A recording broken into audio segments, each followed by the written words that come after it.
fue la que ungió al Señor con perfume y quien la enjugó los pies con sus cabellos. Las hermanas mandaron a decir a Jesús: Señor, el que amas está enfermo. Cuando Jesús lo oyó, dijo: esta enfermedad no es de muerte, sino que es para la gloria de Dios y para que el Hijo de Dios sea glorificado por ella. Muy bien, cerramos nuestros ojos un momento y oremos. Amado Jesús, gracias por tu presencia en este lugar y gracias por tu palabra, porque ella nos muestra tu corazón y nos muestra cuál es tu propósito para nuestras vidas. Señor, y en esta hora oramos que tú prepares cada vida para recibir esta palabra. Sea, Señor, una buena tierra para recibir la semilla y que dé fruto. Oramos, mi Dios, que aquellos que vengan con un hambre y con una sed de ti, Señor, y que en esta hora puedan llevarse el regalo más grande, que es tu salvación dentro de su corazón. Señor, que tú tomes control y que ninguna interrupción, ningún impedimento pueda estorbar para que este propósito se cumpla. Gracias, Jesús. Amén y amén. Ok, estamos en el segundo mensaje que hemos titulado De aquí a la cruz, parte 2. Y la vez pasada hablábamos acerca de la controversia que tenían los judíos acerca de Jesús. Para unos, Jesús era un estorbo, realmente era algo difícil porque tenía tanta popularidad. Habíamos dicho que Jesús en su segundo año, él tenía una popularidad increíble, era un ídolo de masas, pudiéramos decirlo de esa manera, era un ídolo de multitudes, lo seguían muchas multitudes. Pero él, a través de lo que hacía, que era sanar enfermos, liberar endemoniados, resucitar muertos, limpiar leprosos, predicar el evangelio, y había algo en especial que les estorbaba mucho y les inquietaba mucho. Jesús se decía con el poder de perdonar pecados, y todos sabemos y los judíos sabían que el único que podía perdonar pecados era Dios, el Padre. Entonces viene un hombre, aparentemente se veía como hombre, y hacía todo eso y perdonaba pecados. Era realmente una controversia. Los judíos tenían una controversia a Jesús. Parte de las cosas que llevaron a Jesús a la cruz o camino hacia la cruz fue la controversia increíble que los judíos tenían acerca de él. Decíamos también que en Jesús no se cumplían expectativas, porque ellos esperaban a un Mesías y lo siguen esperando, pero querían un Mesías militar, un Mesías político, un Mesías rey con un poder terrenal. Y Jesús, cuando vino por primera vez a la tierra, él trajo el reino de Dios en lo espiritual. Él vino a transformar corazones, a limpiar a aquellos que estaban en pecado, en muerte y en dolor espiritual. Entonces para ellos fue una controversia terrible. Ya buscaban matarlo, buscaban apedrearlo varias veces. Luego sucede lo que leímos en esta hora, que fue de que un hombre llamado Lázaro muere. Y este hombre era un hombre amado por Jesús y amado por sus discípulos también. Hablando un poquito del contexto histórico, Lázaro tenía dos hermanas, María y Marta. Ellos vivían cerca de Jerusalén, aproximadamente a 2,5 kilómetros vivían ellos. Y cuando había fiestas en Jerusalén, si tú has checado algo de la geografía bíblica o actual, verás que Jerusalén no es muy grande que digamos. Entonces lo que hacía la gente era de que se llenaba tanto la ciudad que buscaban ciudades vecinas o pueblos vecinos para dormir, para cuando eran las fiestas nacionales de Israel, en que venían millones de personas. Ellos estaban en la fiesta en la mañana, en el día, y ya en la noche iban a los pueblos cercanos a descansar. Ok, entonces Betania, que era la aldea donde vivían Marta y María y Lázaro, era uno de esos pueblos cercanos. Una ciudad que era un pueblo de paso a Jerusalén. Y Jesús tenía una predilección por Betania. Jesús, cada vez que iba a Jerusalén, buscaba una excusa para pasar por Betania. Todo el tiempo estaba queriendo ir a comer con sus amigos. Y precisamente esto es distintivo de Jesús. Todo el tiempo Jesús está buscando contacto con la gente y está buscando contacto para ser amigos, para acercarse. Fue muy sorpresivo porque Jesús le dijo a Zaqueo: quiero que te bajes de ese árbol porque quiero ir a comer a tu casa. Y a Mateo también le dijo lo mismo: sígueme y sé mi discípulo. Y Mateo dejó todo y le siguió. Y después de eso vemos a Jesús comiendo en casa de Mateo. Entonces Jesús buscaba el contacto cercano. ¿Qué diferencia con los líderes religiosos del tiempo actual y que muchas veces alcanzan una prominencia y un reconocimiento muy grande y miles lo siguen, pero son ídolos inalcanzables? Gente que es inalcanzable, que no puedes ni siquiera verlos más que de lejos, porque ya de ahí no tienen ningún contacto con la gente. Jesús está buscando todo el tiempo acercarse al corazón del ser humano. Jesús quiere conocerte. Jesús, una de las analogías de Cristo es de que yo quiero entrar a tu vida, entrar contigo y cenar contigo. O sea, Jesús quiere tener un contacto personal. Por eso es que Jesús no es una religión. Jesús no es solamente una historia de algún líder lejano, sino Él es Dios hecho hombre. Él es nuestro Salvador personal. Y Él se interesa por tu vida de manera personal. Él conoce todo lo que te pasa. Él conoce lo que te aflige, lo que te alegra y aquellas luchas y necesidades de día a día. Jesús está al pendiente de ellas. Y esto era Jesús para María y Lázaro. Fíjate, cuando Lázaro estaba enfermo, porque todos nos enfermamos, los pastores también se enferman, toda la gente se enferma. Y dice entonces que Lázaro se enfermó y sus hermanas le dijeron a Jesús: el que amas está enfermo. Fíjate las palabras que usa: el que amas está enfermo. Una persona cercana a tu corazón se enfermó. Y lo consiguiente, cuando te avisan que tu mamá, tu papá, tus hermanos que quieres se enferman, lo normal es que te le llames por teléfono y lo más pronto posible te desocupes para ir a verlo, para ir a atenderlo. Las hermanas pensaron que Jesús iba a tener la misma reacción. Va a sanar 2, 3 enfermos, 4 o 5 endemoniados, los va a liberar, se va a desocupar de volada y va a venir a vernos porque Jesús nos ama. Pero lo que Jesús hace es una cosa radicalmente diferente, y es lo que en un momento a ellas les ocasionó conflicto. Dice que cuando Jesús se enteró de que estaba enfermo, verso número 6, cuando Jesús se entera de que estaba enfermo, se queda 2 días más en el lugar donde estaba. Jesús, está enfermo Lázaro, sí, ok, pero estoy ocupado. Oye Señor, pero los amas, sí, mira, pero mira, luego voy. Y los discípulos también se han de haber extrañado. Bueno, Jesús normalmente no actúa así. Ahora, ¿por qué se queda, verdad? Sin hacer nada. Aparentemente Jesús está indiferente al dolor y está indiferente al sufrimiento de su amado Lázaro y su amada María y Marta.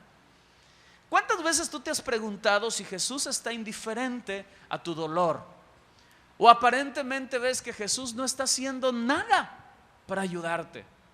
¿Te has preguntado eso o soy el único aquí que ha pensado así de repente? Señor, ¿dónde estás? O sea, quiero que actúes en este momento, pero ya, o sea, era para ayer. Entonces, y de repente pues uno dice: híjole Señor, a lo mejor no me estás escuchando, ¿no? Entonces, sabes, Jesús estaba en esa situación, pero Él sabía lo que iba a hacer. Jesús tenía un plan. Jesús tenía un propósito con lo que estaba pasando, como tiene un propósito para todas las situaciones que están pasando en tu vida. Amén. Ok. Fíjate, había motivos para que Jesús no fuera para allá. En Betania, dice, los judíos en Judea te iban a apedrear, Rabí. Versículo 8. Maestro, la palabra Rabí significa maestro para los judíos. Dice, Jesús les dijo: vamos a Judea. Y los discípulos le dijeron: Señor, te intentaron apedrear, ¿por qué quieres ir de nuevo? ¿Acaso el día no tiene el día 12 horas? El que anda de día no tropieza porque ve la luz del mundo, pero que el que anda de noche tropieza porque no hay luz en él. ¿Para qué nos sirve la luz? Para ver.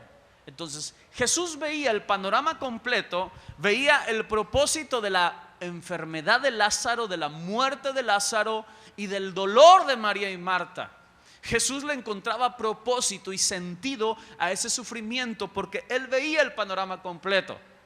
Pero los discípulos, Marta, María y Lázaro, el pobrecito que estaba ahí sufriendo, pues no le encontraban sentido al asunto. Entonces Jesús hablaba acerca de la luz y de la oscuridad. Cuando no estamos en luz, tropezamos porque pensamos que Dios no está atendiendo mis necesidades, que Jesús no se está interesando. Cuando no estamos en la luz de Jesús, tal vez en un momento dudamos y decimos: cuando no era cristiano me iba mucho mejor que ahora soy cristiano. Cuando no era cristiano, pues nos íbamos con mi marido, con mis hijos, y la pasábamos requete bien, tomábamos, andábamos ahí bailando todas las de hoy, ¿verdad? Y ahorita, y ahora que somos cristianos, pues ya no me hablan, ya me dejan sola, se van a la fiesta ellos y ahora me dejan sola, o ya mis hijos ya no me aprecian lo suficiente, o ya mis padres me rechazan, y tantas cosas que luego nos preguntamos. Pero dice: el que anda en luz no tropieza, porque hay luz en él, hay luz en ti. Quiere decir que si tú estás en Cristo Jesús, aunque en ese momento no entiendas lo que estás pasando, debes de confiar de que Dios tiene un propósito bueno para nuestra vida.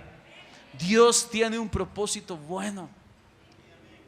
Circunstancias que nos acercan y hacen crecer nuestra fe.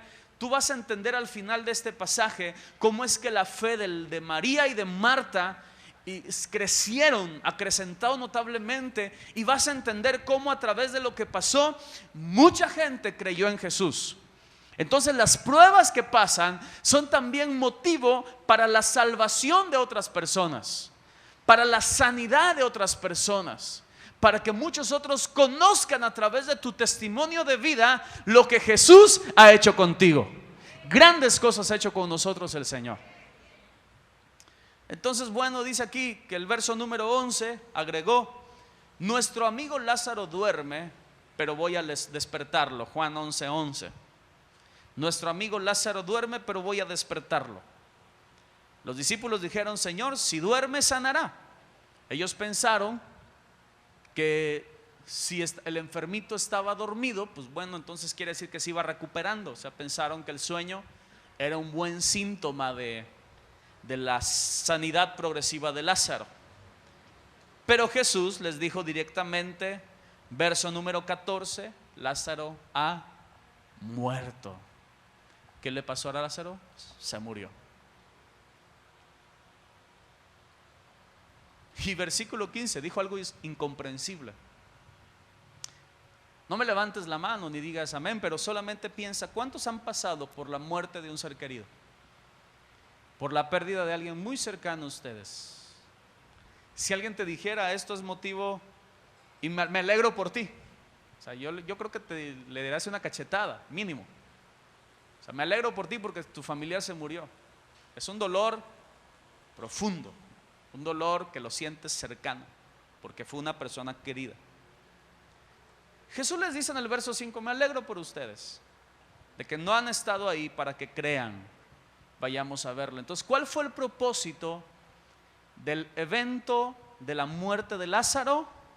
Para que sus discípulos creyeran. Verso número 15: para que crean. ¿Qué es lo que Dios quiere hacer en cada circunstancia de tu vida? Para que creas. ¿Cuántos creen en Cristo? ¿Sabes? Una vez los discípulos dijeron: Señor, aumentanos la fe. Entonces, si Dios quiere aumentar tu fe, tal vez tengan que pasarte por algunas situaciones complicadas. ¿Te alegras por eso? Tal vez no mucho. Para que crean, dice, vayamos a verlo. Y fíjate, Tomás, versículo 16, has oído de Tomás el incrédulo, ¿ah? Ok. Bueno, has oído de Tomás el incrédulo, verso número 16. Tomás el gemelo, Dídimo, dijo a sus condiscípulos: vayamos también nosotros para que muramos con él. Él lo tomó como que a broma un poquito. Ahí dice: vamos nosotros para morir con él. Pues ya se murió Lázaro, pues vamos nosotros para morir con él. Entonces era como que algo escéptico y algo incrédulo. Versículo número 17. Jesús llegó y se encontró con que hacía 4 días que Lázaro estaba en el sepulcro. Fíjate, 4 días que Lázaro estaba muerto. El tiempo que pasó Jesús desde que le dieron la noticia de la enfermedad de Lázaro hasta que llegó a él, tenía 4 días que había muerto. Y los discípulos, los judíos, tenían una creencia bastante curiosa. ¿Has escuchado acerca de los espíritus de los muertos? Que luego dicen que el abuelito pues anda por ahí rondando la casa y que se le apareció a la abuelita y le metió un susto, ¿va? Entonces pues los judíos tenían cierta creencia similar. Ellos pensaban que el cuerpo del muerto se quedaba 3 días rondando, el espíritu del muerto, perdón, se quedaba rondando 3 días el cuerpo. No que fuera así. No, claro, o sea, el alma de los muertos no anda rondando ahí. Ellos pensaban así. O sea, pensaban que andaba ahí el espíritu de Lázaro y que 3 días estaba ahí alrededor. Al 4.º día, pues ya ahora sí ya se iba al destino, ya sea a la condenación o ya sea al seno de Abraham. Pero entonces eran 3 días que aparentemente ellos decían que el espíritu estaba rondando. Ojo, Jesús llega en el 4.º día. Entonces, para su idea y su religión, su creencia religiosa, para ellos simplemente no había nada que hacer. Para su idea, la medicina les había fallado, la religión les había fallado, porque ya el espíritu ya se había ido. Para su idea, el amigo les había fallado. Y Jesús fue desconsiderado porque llegó a esa hora. Pero inclusive cuando Marta, versículo número 21, porque había judíos que habían acercado a consolar a Marta y María, Marta sale a ver a Jesús fuera de la aldea. Y lo primero que llega cuando Jesús, lo primero que dice cuando Jesús la recibe, le dice: si hubieras estado aquí, mi hermano no habría muerto. Ya no hay nada que puedas hacer. Pero versículo 22, ahora sé que todo lo que le pidas al Padre, a Dios, Dios te lo concederá. Había dentro de Marta una fe incipiente, una fe pequeñita, diría Jesús, como un grano de mostaza. Algo pequeñito, algo tal vez insignificante, que dentro de su posibilidad de que viniera Cristo, de que si Jesús le pidiera algo al Padre, entonces Dios se lo concedería. Pero ojo, tal vez aquí tú pudieras pensar que María pensaba en la resurrección. No es cierto, porque Jesús le dijo: tu hermano resucitará. A la respuesta pequeña, de la fe pequeña de María, Jesús le dijo: tu hermano va a resucitar. Se lo soltó así de sopetón. Se lo dejó caer la noticia de una manera, pum, derecha. Tu hermano va a resucitar. Marta le dijo, verso número 24: yo sé que resucitará en el día final. La religión de los judíos contemplaba la esperanza de una resurrección. Ahora, ¿cuántos de aquí creen que un día cada persona va a resucitar? Hay una esperanza en la resurrección. Marta tenía esa esperanza de resurrección, pero ella pensaba que Jesús no podía llegar a ese límite. Jesús no podía traspasar el límite de la muerte. Ojo, recuerda que estamos en un mensaje de aquí a la cruz. Jesús, cuando llegó a la muerte, ni siquiera sus discípulos creían que Jesús iba a resucitar. Pero Jesús les demostró durante su ministerio que la muerte no es impedimento para Jesucristo. Jesús les demostró durante su ministerio y durante su pasión y resurrección que la muerte, lejos de ser algo que te detiene, algo que se termina, algo que se acaba, es solamente la manifestación de la victoria de Cristo y del poder de Dios. La muerte para el creyente es un paso hacia la victoria total, hacia la victoria que tenemos en Cristo Jesús. La muerte no es una tragedia. Yo sé que resucitará en la resurrección en el día final, pero Jesús le dijo unas palabras preciosas que siguen resonando más allá de 2000 años. Verso número 25: yo soy la resurrección y la vida. El que cree en mí, aunque esté muerto, vivirá. Son palabras increíbles. Yo soy la resurrección y la vida.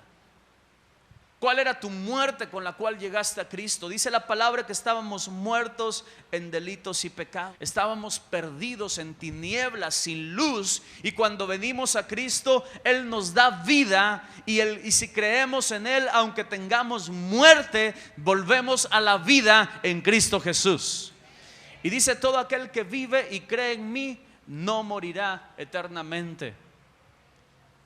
Hace 4 días ya, el día jueves, fue una noticia a nivel mundial. Jeff Bush, 37 años tenía. Era de madrugada y de repente se escucha un grito aterrador. Este hombre vivía en su casa con su esposa y sus hijos pequeños, y cuando se asoman a ver lo que estaba pasando, solamente alcanzaron a ver un hoyo en el piso. La cama había desaparecido, el buró había desaparecido, y solamente alcanzaron a ver cómo el cable del televisor estaba siendo jalado, y Jeff Bush había sido tragado por la tierra. 37 años y fue tragado literalmente por la tierra. Llegó su hermano, en su desesperación se tiró al pozo para ver si podía rescatarlo, y lo que pasó es de que el pozo en el cual había caído su hermano se seguía ensanchando. Había un riesgo que él también perdiera la vida. Se agarró como pudo y esperó a que los bomberos lo sacaran, porque no pudo hacer nada más por su hermano. El día de ayer los rescatistas dijeron: no podemos buscar más, es muy peligroso, el hoyo se sigue ensanchando. Lo más probable es que Jeff Bush esté al fondo del hoyo muerto. Y es una tragedia para esta familia, porque la muerte llegó de noche, de repente, sin esperarlo, y de una manera sorprendente. Tal vez diría yo increíble. Un hoyo nomás de repente se abre en la tierra y se va.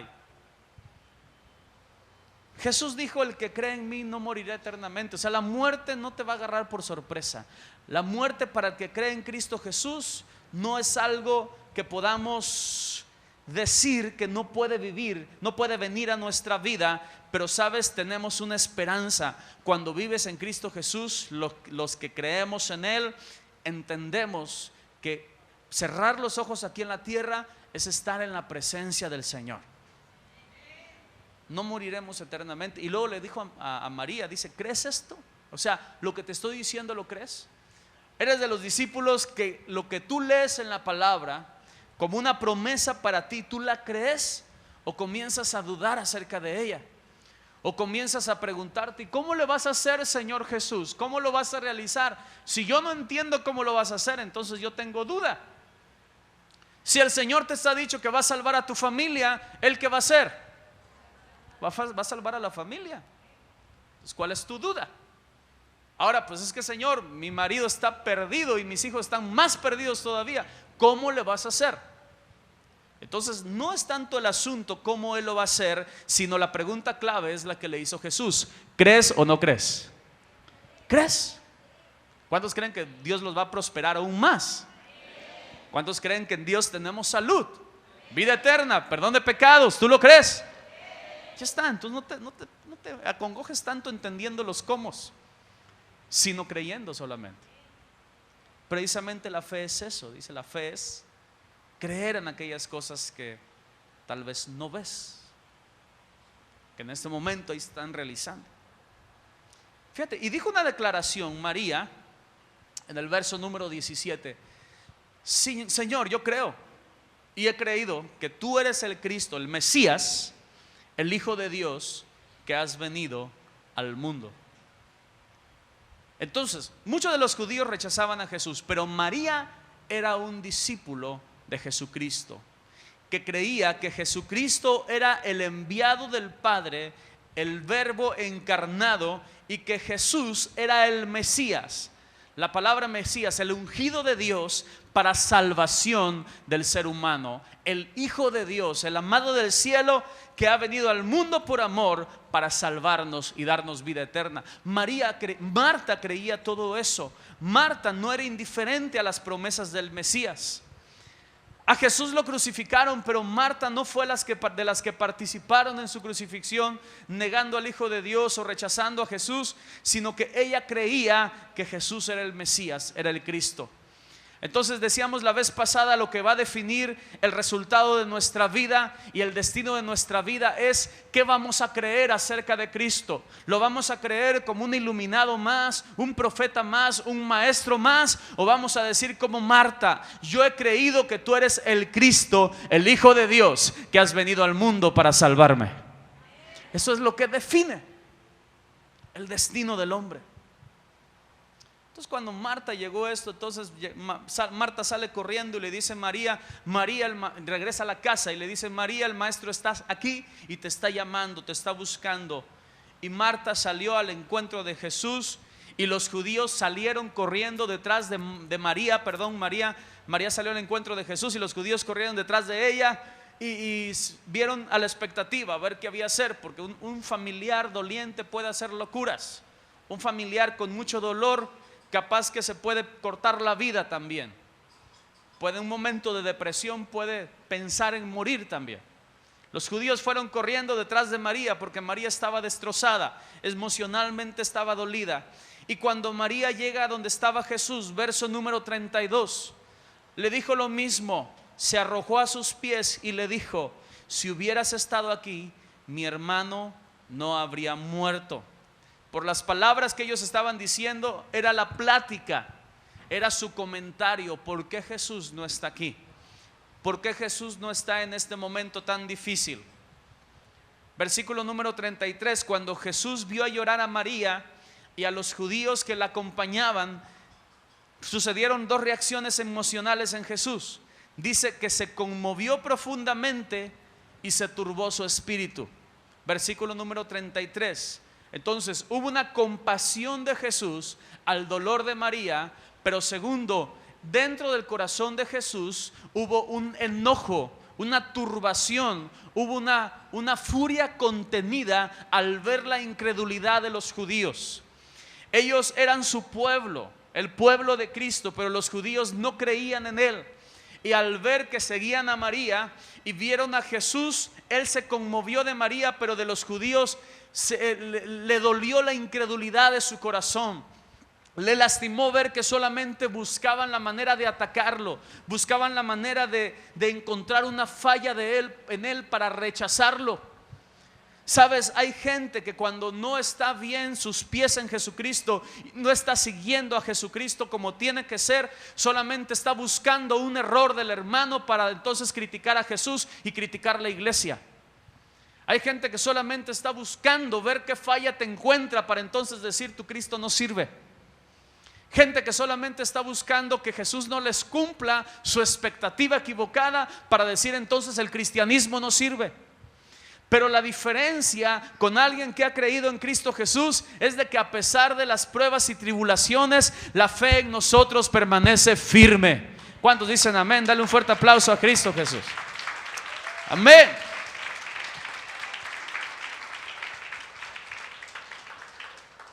Fíjate el verso número 37. Unos dijeron, verso número 36, unos dijeron: miren cuánto lo amaba, porque Jesús lloró. Uno de los versículos más cortos de la Biblia es el 35. Dice: Jesús lloró. O sea, Jesús es perfectamente consciente de tu dolor y Él se compadece de tus debilidades. Pero el verso número 36, entonces los judíos dijeron: mira, lo amaba. Y el verso 37, otros le dijeron: si le abrió los ojos al ciego, porque lo hizo en Jerusalén, ¿a poco no pudiera haber evitado lo inevitable, que Lázaro muriera? O sea, ¿por qué dice que viene a ayudar y sanar y rescatar y no es capaz de ayudar a su amigo? No es capaz de ayudar a Lázaro y Lázaro tuvo que morir. Ahora, yo no sé si has estudiado la historia de cuando sana el ciego, pero Jesús sana a un ciego de nacimiento, que fue el evento que ellos están mencionando en este versículo 37.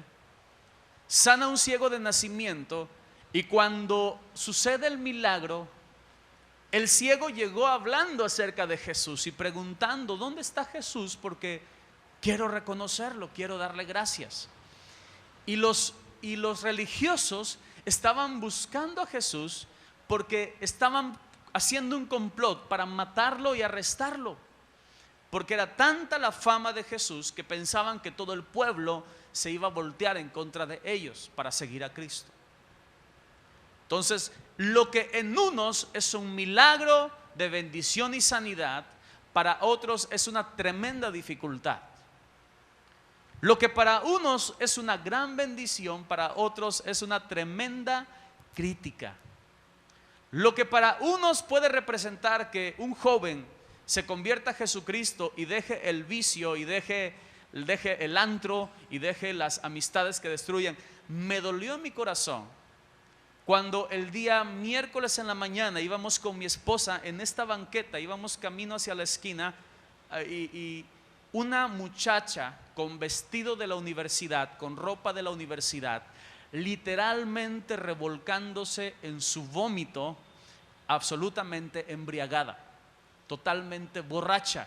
Estaba, en un momento vimos como a los 20 metros cayó al piso y comenzó a vomitar y comenzó a revolcarse en ese vómito.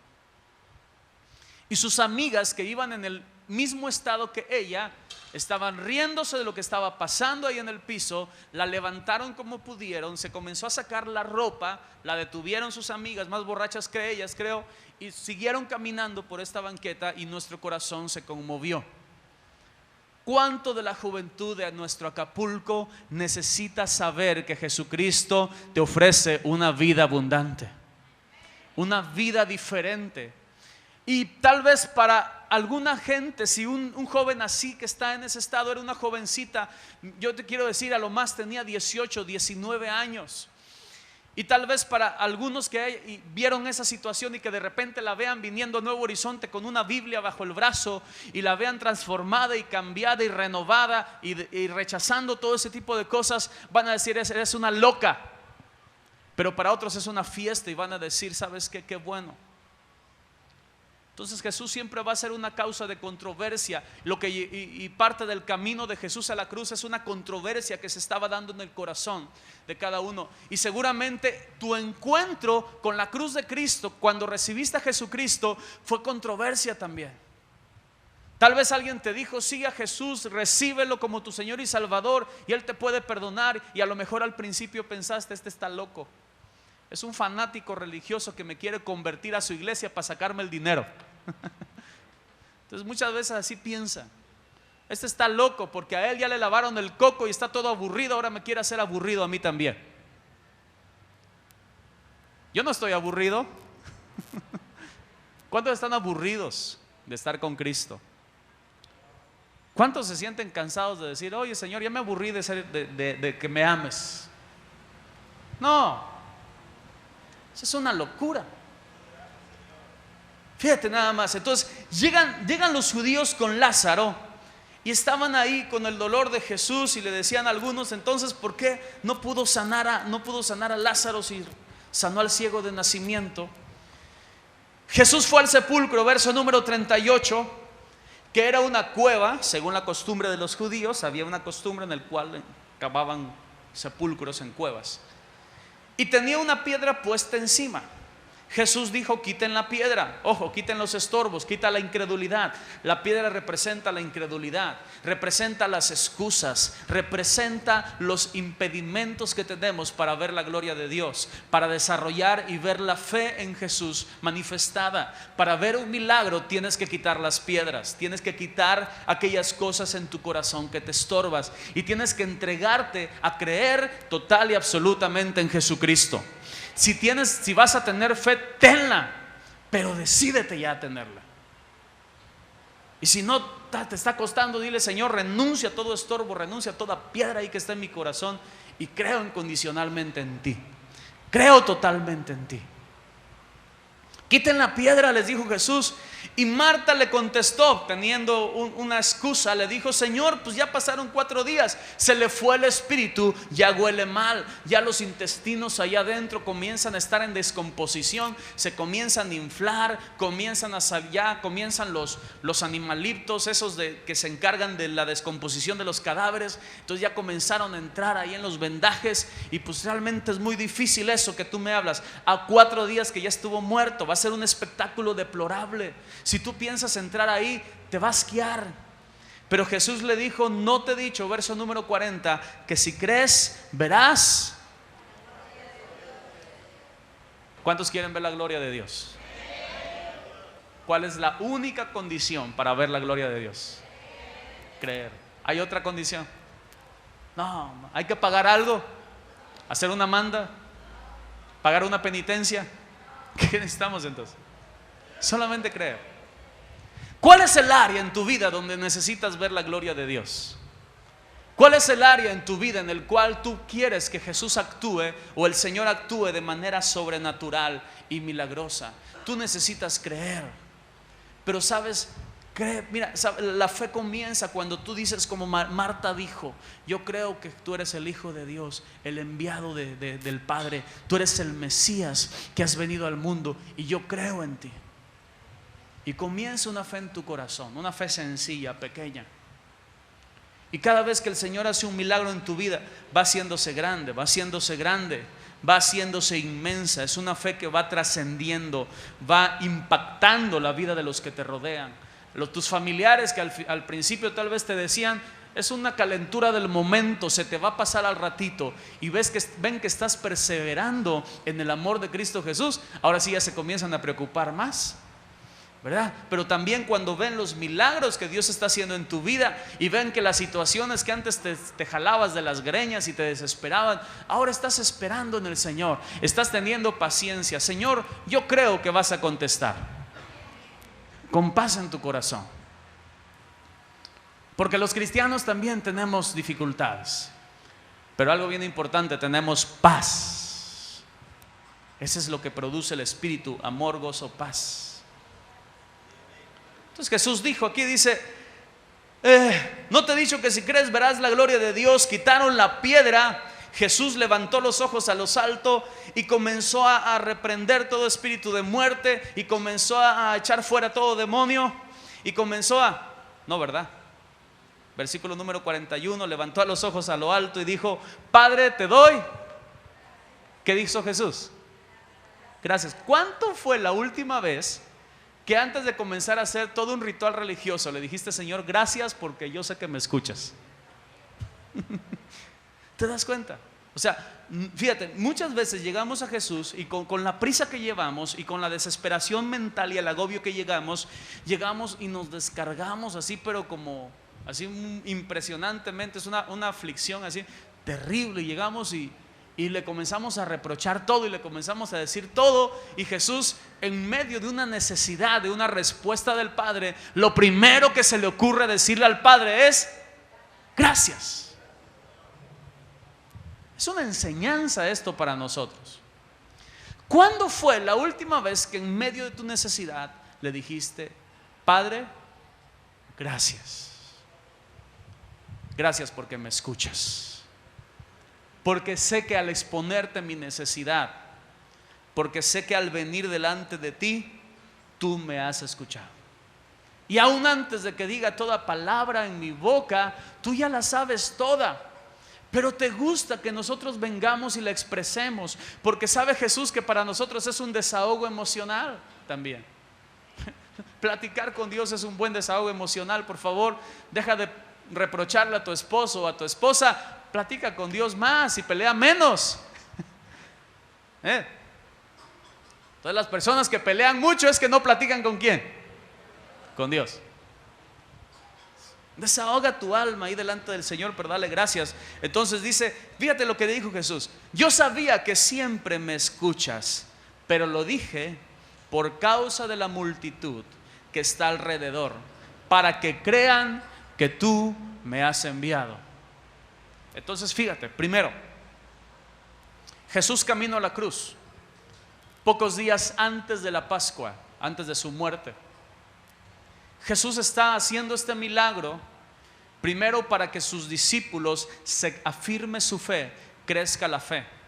Segundo, Él está haciendo este milagro para los que estaban ahí de la multitud, que estaban llamados a ser sus seguidores, a ser sus discípulos. Al ver ese milagro, escucharan la voz del pastor llamándolos al redil. Cuando la gente ve un milagro en tu vida, aquellos que están siendo llamados por Jesús para ser parte de su pueblo van a escuchar el llamado de Cristo a través de las grandes cosas que Dios está haciendo en tu corazón. Y les dijo: para que crean que tú me has enviado. Habiendo dicho esto, solamente hizo una declaración bien fácil, bien sencilla. Dijo: Lázaro, ven fuera. ¿Qué dijo Jesús? Lázaro, ven fuera. Entonces, ¿cuál fue el asunto de este milagro? Es solamente una palabra bien sencilla de 2 letras: fe. Es la fe.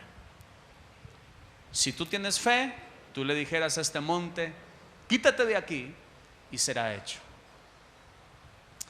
Versículo 44, estamos casi terminando. Dice: el que había muerto salió, con las manos y los pies envueltos en vendas y el rostro envuelto en un sudario. Y Jesús le dijo: quítenle la venda y déjenlo ir. Quítenle la venda y déjenlo ir. ¿Te imaginas la escena impresionante de Lázaro cuando sale? Lázaro estaba atado, y si tú sabías cómo ataban a los muertitos en aquel tiempo, bueno, a los difuntos, entonces pues los ataban bastante fuerte. Entonces fue sobrenatural que Lázaro haya resucitado. O sea, el organismo ya en estado de descomposición, los intestinos, la piel que estaba ya también descomponiendo, y estaba también los ojos, la boca, todas aquellas cosas comenzaron instantáneamente a regenerarse. Instantáneamente comenzaron a cobrar vidas, células muertas. No nos dice de qué murió Lázaro, pero Lázaro no era un hombre viejo, era un hombre aproximadamente de la edad de Cristo. A lo mejor fue un cáncer, a lo mejor fue un infarto, no lo dice, pero lo que sabemos es de que las células comenzaron a vivir. Si tenía cáncer, las células cancerosas comenzaron a sanar completamente, cobraron vidas, y Lázaro de repente abre los ojos y se encuentra atado, comienza a incorporarse, escucha a lo lejos que Jesús lo está llamando. Instintivamente Lázaro comienza a caminar hacia afuera, comienza a caminar hacia la luz, y cuando se encuentra afuera, sorpresa, la gente sorprendida ve que el que estaba muerto ahora está vivo. Así como tú, cuando estabas muerto en tinieblas, en pecados, ahora la gente se ve y se sorprende diciendo: ¿qué le pasa a esto? Porque estaba muerto, pero ahora estás vivo para la gloria del Señor. Dale un fuerte aplauso a Jesús. Dale fuerzas. Dale un fuerte aplauso a Cristo que te da vida. Déjenlo ir. Quítale la venda. ¿Cuál fue la reacción a este milagro? Dice el versículo número 45: muchos de los que habían venido para acompañar a María y que vieron lo que hizo Jesús: oye, te acaban de resucitar un muerto delante de tus ojos. Dice: muchos creyeron en él. Pero el versículo número 46: algunos de ellos fueron a los fariseos y le contaron lo que Jesús había hecho. Entonces los principales sacerdotes, que representaban la religión muerta, fría, decadente, la religión que no te deja nada, solamente te deja cargas que no puedes llevar, la religión que solamente te lleva por tinieblas, para hincar rodilla delante de ídolos mudos que no pueden hacer nada, no pueden ver, no pueden oír, no pueden escuchar, no pueden caminar, ni siquiera como Lázaro después de muerto. Entonces alguna gente no se convencieron con el milagro, y fueron a los religiosos, sacerdotes y fariseos, y dijeron: ¿qué vamos a hacer? Porque este hombre está haciendo muchas señales. Dice: si lo dejamos así, todos creerán en él. Versículo 48: vendrán los romanos y destruirán nuestro lugar santo y nuestra nación. Caifás, que en este año era sumo sacerdote, les dijo: ustedes no saben nada, no se dan cuenta que nos conviene que un hombre muera por el pueblo y no que toda la nación perezca. Pero esto no lo dijo por cuenta propia, verso número 51, sino que como en aquel año era el sumo sacerdote, profetizó que moriría Jesús por la nación. Y termino con esto: y no solamente por la nación. ¿Por qué Jesús murió? Dice el versículo 52, no solamente por la nación. Aquí está el misterio. Pablo decía, ese es un misterio revelado a través de los siglos, sino que también para congregar en un solo pueblo. Digan conmigo, un solo pueblo. Entonces, ¿cuántas iglesias hay? Una sola. Hay muchos rebaños, pero la iglesia es de Jesucristo. No es de María, no es de Pedro, no es de Santiago, no es de Jacobo, no es de nadie más. La iglesia es de Jesucristo. Y dice aquí que esta iglesia de Jesucristo, dice, está dispersa.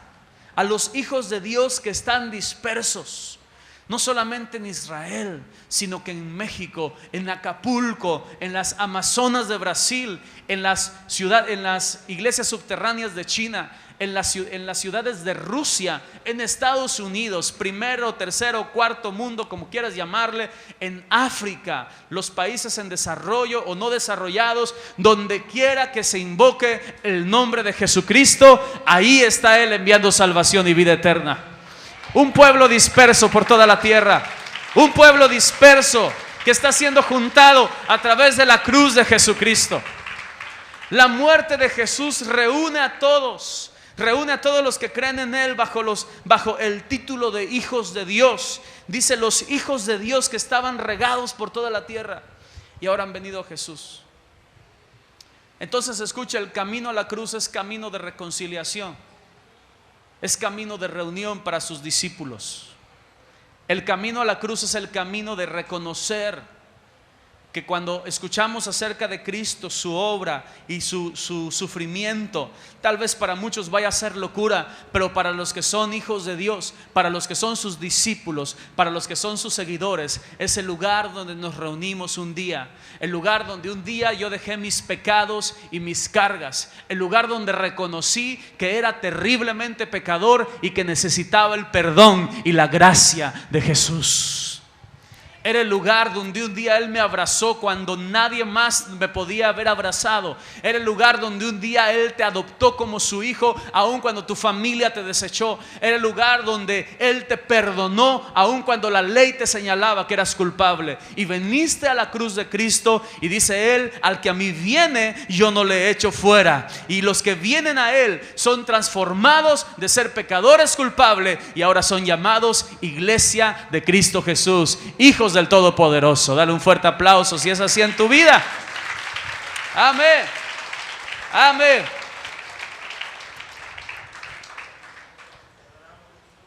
Si tú en esta mañana vienes a este lugar y tú necesitas, ahora te has dado cuenta que necesitas a Jesús, Él te quiere dar vida eterna. Tal vez las cosas en tu salud estén bien, pero por dentro sabes que emocionalmente necesitas algo más. Las cargas de la vida se te han vuelto insoportables. Sabes que aún la juventud, dice la palabra de Dios, es una etapa de la vida y es vanidad, pasa rápido. Y cuando vi esta situación con esta niña ahí en la banqueta, tirada, devolviendo el alimento, solamente pensaba si tan solamente Jesús llegara a ese corazón y lo transformara.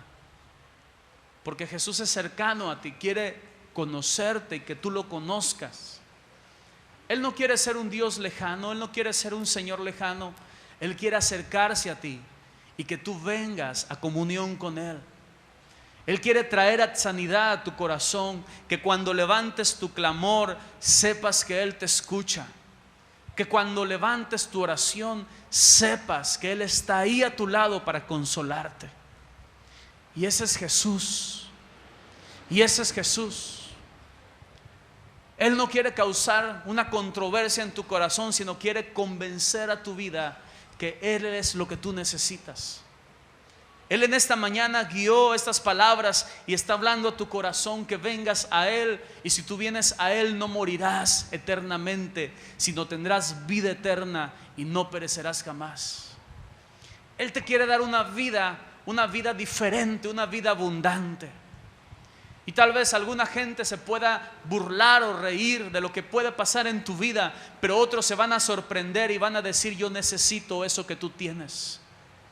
Yo necesito convertirme en un seguidor de Jesús porque veo que tú tienes vida. Hay algo diferente en tu vida. Hay algo diferente en ti. Camino a la cruz es el camino de salvación, es el camino de perdón y de reconciliación. Camino a la cruz es la senda donde puedes reconocer tu necesidad y puedes decirle: Jesús, ven a mi corazón.